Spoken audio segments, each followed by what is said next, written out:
Agama Ba'alawi, agama baru. Assalamualaikum warahmatullahi wabarakatuh. Saya kembali mengomentari kaum Ba'alawi berdasarkan berbagai video dari YouTube, TikTok, dan rekaman nyata yang beredar di seluruh Pulau Jawa. Ini fakta.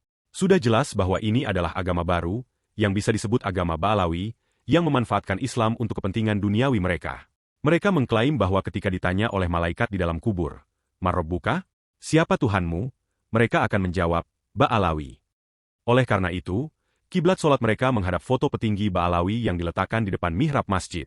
Tempat suci mereka adalah kota Tarim, Yaman, sebagaimana Ahmadiyah memiliki Qadian di India, Syiah memiliki Karbala, dan Wahabi menjunjung tinggi Gunung Habsi. Bahkan, mereka menyebut bahwa tempat Dajjal bermata satu ada di Jeddah. Awas! Agama Ba'alawi.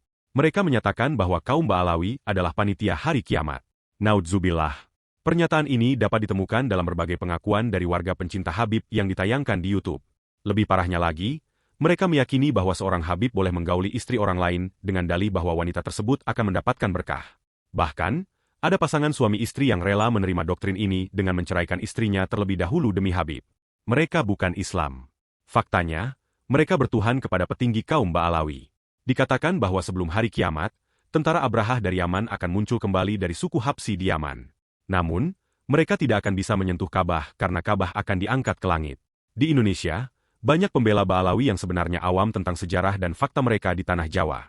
Taklid buta menyelimuti mereka hingga menumpulkan akal sehat.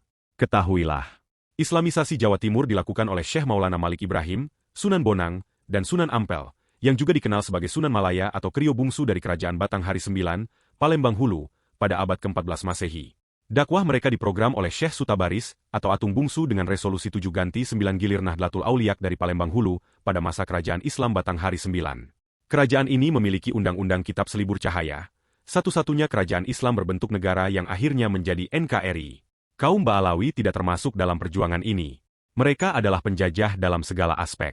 Mereka membela Belanda dan merupakan bagian dari PKI, seperti Muso dan DN Aidit di Jawa Timur. Celurit Madura digunakan untuk memporak-porandakan umat Islam dan Al-Quran. Masihkah pencinta habaib mau menutup mata terhadap fakta ini? Astagfirullah. Ketahuilah. Mereka tidak berhaji dan umrah ke Mekah, karena tanah suci mereka adalah Tarim. Solat mereka menghadap foto habaib, dan mereka mengklaim diri sebagai panitia hari kiamat. Naudzubillah min zalik. Faktanya, mereka adalah pengkhianat, tetapi mengaku sebagai pejuang kemerdekaan NKRI. Luar biasa kebohongan mereka. Mereka mengklaim bahwa Garuda Pancasila dibuat oleh habaib, lagu-lagu wajib diciptakan oleh kaum habaib. Padahal, mereka berpihak kepada penjajah tetapi mengaku sebagai pahlawan NKRI. Berpikirlah. Jangan taklid buta kepada dakwah mereka yang tidak masuk akal. Misi mereka bisa berujung seperti HTI pada tahun 2025 ini. Kini, mereka telah runtuh. Dan inilah pertanda awal kejayaan Islam di abad ke-21 Masehi di seluruh dunia. Sebagaimana sabda Nabi bahwa umatnya tidak akan lebih dari 1500 tahun. Kini kita berada di tahun 1446 Hijriah, yang berarti sekitar 54 tahun lagi, hingga masa mayoritas kaum Durjana dan Dajjal yang akan menerima azab hari kiamat. Ketahuilah, kondisi di seluruh Pulau Jawa, terutama Jawa Timur, sangat berbeda dengan Sumatera yang lebih dahulu 700 tahun mayoritas Islam. Dakwah Islam di Sumatera dibawa oleh kafilah Abdullah ibnu Mas'ud yang diutus oleh Nabi Muhammad pada tahun ketiga Hijriah, abad ke-7 Masehi, ketika Nabi masih berusia 55 tahun. Pada masa itu, berdiri kerajaan Islam Siguntang dengan Raja Sigentar Alam pada abad ke-7 Masehi, sebuah kejayaan Islam periode pertama. Lagi pula, kaum habaib bukan WNI. Lalu, bagaimana mungkin mereka mengaku sebagai pejuang kemerdekaan NKRI? Apakah akal kita masih bisa menerima kebohongan ceramah-ceramah mereka? Sekali lagi saya tegaskan, mereka memalsukan sejarah. Bagaimana bisa kita menutup mata terhadap fakta ini? Kini, tampaknya sudah ada gerakan perang dari suku Madura, terutama perang dalam konten YouTube. Waspadalah.